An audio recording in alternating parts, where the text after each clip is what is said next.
first I'll take your opening comment about the sort of theatre has opened up, hand-to-hand combat has taken place, 13 soldiers have been killed in action.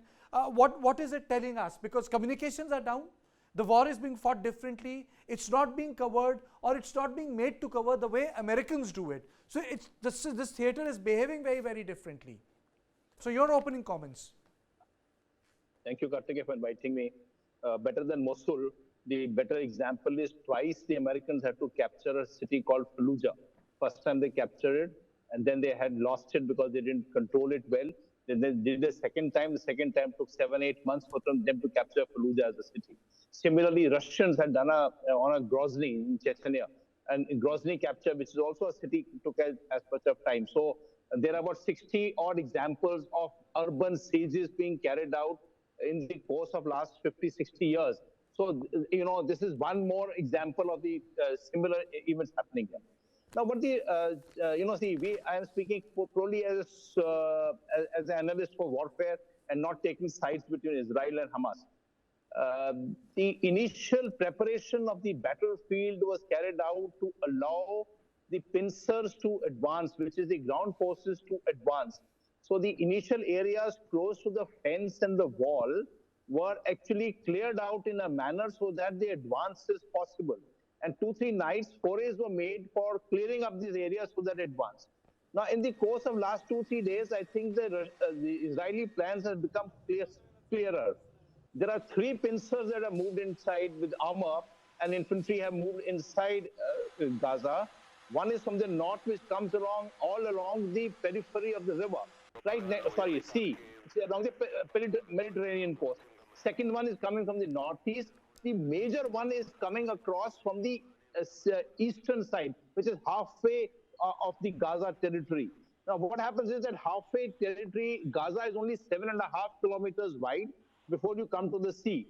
That pincer will split Gaza into 2 parts, the northern Gaza and the southern Gaza. And the pincer which is coming from along the sea Mediterranean coast, which has got to travel 19 kilometers from the fence right up to join up with the eastern pincer, which actually isolate the complete the northern Gaza. Now that by itself is a major operation. Here, the clearance of houses is not so essential. It is just to isolate the northern Gaza away from the southern Gaza, where larger population is moved in. And then they have the opportunity, having prepared the battlefield, having carried out a siege of the northern Gaza, to clear it in piecemeal. Now, this is all very well done. We have to examine as to what is the Israeli aim? What do they want to achieve? Correct. So I think one good even answer was given by Anthony Blinken yesterday in the Senate Appropriations Committee, where he said very clearly, look, we will not allow Hamas to remain subsequently after Gaza operations is over, which means since there is a recuperability which is possible of the Hamas, so their possibility of it being vacated subsequently is not there. And therein comes the most important issue here, that finally it seems that the Americans and the Israelis are hoping for a kind of international peacekeeping force that will take charge of the entire area so that Hamas is not retained as effective force. This you gather from what Blinken said yesterday in the Appropriations Committee. So one major aim is to clear the areas and hand it over to an international force, which will actually thereafter manage Gaza as a place, as international forces have been doing in, say, Lebanon or in Golan Heights or in Congo. So there is this. I can give out 3-4 more aims that comes out. But I think now, in the course of 2 days, the entire methodology of how Israelis are going about clearing the areas has become crystal clear. Sharma, that was a very important interjection. Aditya Rajkol this side. I just wanted to ask you, you made a very pertinent point about, how the Americans really want to put in some kind of a peacekeeping force. Well, that's taking care of Gaza in the long run, perhaps, or perhaps in the short run. But what stops Hamas from attacking Israel from other corners?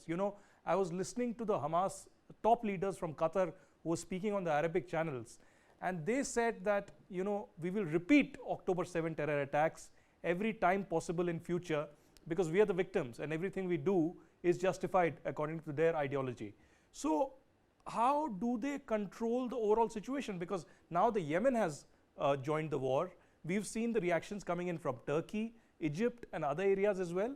And of course, the serial provocator in chief, Iran, in the region. So, do you feel this will escalate further, or what would be the strategy of the Americans and the Israelis to control the situation? Okay, thank you, Aditya. A valid point. Firstly, it is only an informed guess or informed analysis that you can give out today. In my personal opinion, the enlargement of conflict beyond Israel and the areas of Palestine is most unlikely because Iran has got its own internal problems. The Arab world has already joined up hands with kind of Israelis and with Chinese and with Americans involved there, so they're getting involvement is very difficult. Jordan has clearly said we will not take any Palestinian refugees. Egypt has said we please do not even send them to Sinai. I mean, taking into mainland Egypt is something different, not even in Sinai. Turkey is making noise, but the noise is a noise. It's not actually getting involved. So I personally feel is that it is enlargement beyond the scope of the immediate is not feasible. But I'll add one issue here, the issues of West Bank. No, we talk Gaza, Gaza, Gaza. We forgetting West Bank. West Bank has had about 125 casualties from 7th of October onwards.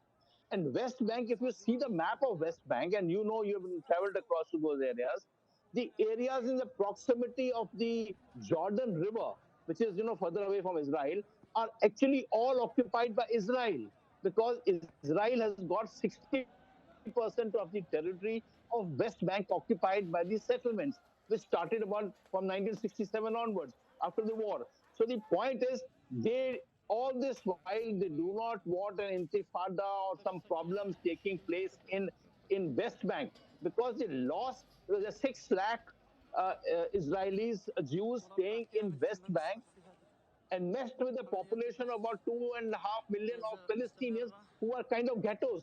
There are many small, small ghettos of the kind of Gaza in West Bank. Once Gaza, West Bank takes off, then to control the damages or the casualties to the West Bank of the occupied territories and settlements, population will be too much. That's why Israel is now supplying weapons across to settlements to these people to fight themselves. So the major anxiety that comes in the area of West Bank because the population is enmeshed there. In Gaza, they are saying, okay, we do not differentiate between Hamas and Palestinians, which is wrong, absolutely wrong. But then they're saying we do not differentiate between them if they are Hamas being killed or Palestinians being killed. We take it as one body because Palestinians, they were supporting Hamas. There is a differentiation here. Minute it spreads across towards West Bank, then they will be held to pay in the entire region and people, larger conflagration can take place.